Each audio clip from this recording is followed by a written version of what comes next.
Welcome back to English பேசும் தமிழ் மக்கள்.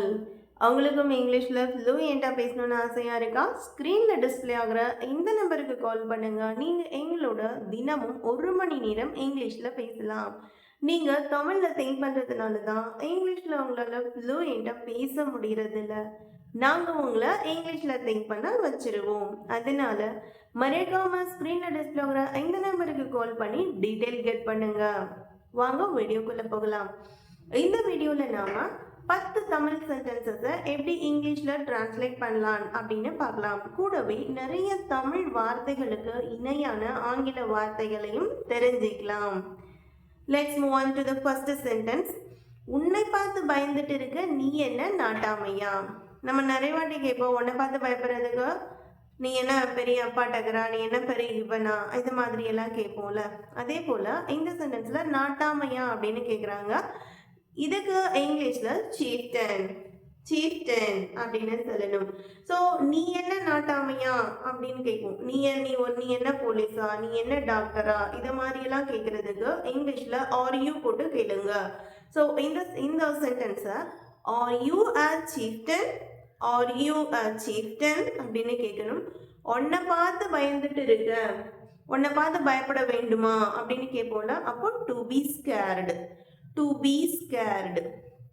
அப்போ இந்த சென்டென்ஸை நாம இங்கிலீஷில் are you a chieftain to be scared, are you a chieftain to be scared அப்படின்னு கேட்கணும். அடுத்த சென்டென்ஸ், பச்சை தண்ணிலேயே தினமும் குளிக்காத. நம்ம அடிக்கடி சொல்லுவோம் பச்சை தண்ணிலேயே தினமும் குளிக்காத அப்படின்னு சொல்லுவோம்ல. ஸோ குளிக்காத அப்படிங்கும் போது நீங்கள் டோன்ட் போட்டுக்கலாம். குளித்தல் அப்படிங்கிறதுக்கு நீங்கள் பாத் அப்படி இல்லைன்னா ஷவர் அப்படிங்கிற வேர்டை நீங்கள் யூஸ் பண்ணிக்கலாம். அப்போது இந்த சென்டென்ஸை டோன்ட் டேக் அ பாத் எதில் குளிக்கக்கூடாதுன்னு சொல்கிறாங்க? பச்சை தண்ணியில் குளிக்கக்கூடாது. ஸோ இன் கோல்டு வாட்டர், அதுவும் தினமும் கூடாது அப்படிங்கும்போது டெய்லி. ஓகே, அப்போ இந்த சென்டென்ஸை don't take a bath in cold water daily, don't take a bath in cold water daily. Look at the third sentence, சந்தோஷமா எந்திரி. நம்ம எந்திரி அதாவது தூக்கத்திலிருந்து எழுந்திரித்தல் அப்படிங்கிறதுக்கு நம்ம இங்கிலீஷில் வேக்கப், வேக்கப் அப்படின்னு சொல்லுவோம். ஸோ சந்தோஷமா அப்படிங்கும்போது ஹாப்பியா, ஹாப்பிலி. ஓகே, ஸோ இந்த சென்டென்ஸை நாம் wake up happily, wake up happily. அப்போது சீக்கிரமாக எந்திரி அப்படிங்கிறத எப்படி சொல்லணும்னு காமெண்ட்டில் சொல்லுங்க. அடுத்த சென்டென்ஸ், உன் மொபைலில் அலாரம் வை. இது நமக்கு அடிக்கடி யூஸ் பண்ணக்கூடிய சென்டென்ஸ். உன் மொபைலில் அலாரம் வை, நான் நாளைக்கு சீக்கிரமாக எந்திரிக்கணும் அப்படின்னு சொல்லுவோம்ல. ஸோ அதுக்கு இங்கிலீஷில் set the alarm on your phone, set the alarm on your phone. அடுத்த சென்டென்ஸ், அலாரம் வைக்க சொல்கிறாங்க. எப்போ வைக்க சொல்கிறாங்க? 4 மணிக்கு. 4 மணிக்கு அலாரம் வை, 4 மணிக்கு அலாரம் வை. அப்போது மறுபடியும் அலாரம் செட் பண்ணணும் இல்லையா? ஸோ அதுக்கு நம்ம செட் தி அலாம். எத்தனை மணிக்கு? 4 AM. ஓகே, இந்த சென்டென்ஸை set the alarm for 4 AM, set the alarm for 4 AM. Let's move on to the 6th sentence. நேற்று அலாரம் 6 மணிக்கு அடித்தது. ஓகே, நேற்று அலாரம் 6 மணிக்கு அடித்தது அப்படிங்கும்போது இது பாஸ்ட் டென்ஸ். ஸோ நேற்று அப்படிங்கும்போது நீங்கள் எஸ்டர்டே போடலாம்.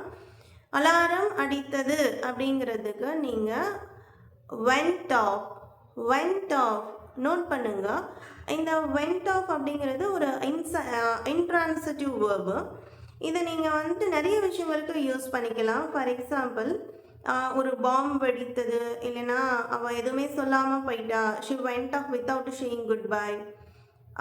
இப்போ ஃபார் எக்ஸாம்பிள் நிறைய புயல் அடிக்கும்போது கரண்ட் எல்லாம் போயிடும் இல்லையா? அப்போ கூட த லைட் வெண்ட் ஆஃப் அப்படின்னு நீங்கள் சொல்லலாம். ஸோ இந்த வெண்ட் ஆஃப் அப்படிங்கிறத அடித்தது, சென்றது, இந்த மாதிரியான ஆக்ஷன் வேர்ட்ஸுக்கு நீங்கள் என்ன செய்யலாம்? யூஸ் பண்ணலாம். அப்போது இந்த சென்டென்ஸை நாம் yesterday the alarm went off at 6 AM. Yesterday, the alarm went off at 6 AM. அடுத்த சென்டென்ஸ், இந்த மாதிரி பேசாத, இது மாதிரி பேசிகிட்டே இருக்காத, இது மாதிரி நம்ம சொல்லும் போதும் பேசாத அப்படிங்கும்போது நீங்கள் டோன்ட் போடுங்க. இதை மாதிரி அப்படிங்கும்போது லைக் திஸ், லைக் திஸ், சரிங்களா? ஸோ இந்த சென்டென்ஸை நாம don't speak like this, don't speak like this present ஃபார்மில் இதை யூஸ் பண்ணுங்க. Let's have a glands at 8th sentence. என்ன பண்ணுறதுன்னு யோசிச்சுட்டு இருக்கேன், யோசித்து கொண்டிருக்கிறேன் அப்படின்னு சொல்கிறோம். ஸோ யோசித்து கொண்டிருக்கிறேன் அப்படின்னா அது ஒரு கண்டினியூஸ் ப்ரெசன்ட் கண்டினியூஸில் இருக்குது. ஸோ இதுக்கு இங்கிலீஷில் I am thinking, I am thinking ING போட்டு சொல்லுங்கள். ஐ எம் திங்கிங் என்ன பண்ணுறதுன்னு அப்படின்னு. ஓகே, என்ன பண்ணுறதுன்னு அதாவது என்ன செய்ய அப்படிங்கிறது இங்கிலீஷில் what to do, what to do என்ன செய்ய. ஓகே, இந்த சென்டென்ஸை நாம I am thinking what to do, I am thinking what to do. அடுத்த சென்டென்ஸ், சின்ன சின்ன விஷயத்துக்கெல்லாம் அணுகாதே. சின்ன சின்ன விஷயங்கள் அப்படின்னு சொல்கிறோம். அதாவது சின்ன சின்ன விஷயம் அப்படின்னா முக்கியமில்லாத விஷயங்கள், அதாவது இன்சிக்னிஃபிகண்ட் திங்ஸ், அதோட வேல்யூ ரொம்ப கம்மி. ஓகே, லிட்டில் இம்பார்ட்டண்ட் வேல்யூவாக இருக்கக்கூடிய விஷயங்கள், அதுதான் நம்ம சின்ன சின்ன விஷயம் அப்படின்னு சொல்லுவோமா.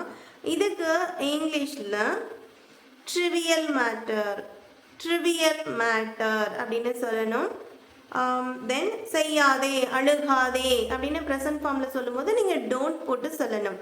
அப்போது இந்த சென்டென்ஸை நாம் don't cry for trivial matter, don't cry for trivial matter. நம்ம சொல்லுவோம் இல்லையா, சின்ன சின்ன விஷயத்துக்கெல்லாம் நீ எதிர்பார்க்காத, இது மாதிரி சொல்லும்போது நீங்கள் சொல்லலாம் don't bother me with trivial matter. இது மாதிரி எல்லாம் யூஸ் பண்ணுங்க. லாஸ்ட் அண்ட் ஃபைனல் சென்டென்ஸ், இது ஒரு ஒயிட் பால். இந்த சென்டென்ஸ் பாருங்க, it's a present simple sentence. சரிங்களா? ஸோ இது நம்ம இங்கிலீஷில் it is a white ball, it is a white ball. இந்த 10 சென்டென்ஸும் உங்களுக்கு யூஸ்ஃபுல்லாக இருந்திருக்கும்னு நினைக்கிறேன். அன்றாட வாழ்க்கையில் தினமும் யூஸ் பண்ணுங்க. உங்களுக்கும் இங்கிலீஷில் ஃப்ளூயண்ட்டாக பேசணும்னு ஆசையாக இருந்தால் ஸ்க்ரீனில் டிஸ்பிளே ஆகிற இந்த நம்பருக்கு கால் பண்ணி டீட்டெயில் கெட் பண்ணுங்கள். உங்கள் ஃப்ளூயன்சியை இம்ப்ரூவ் பண்ணுங்கள்.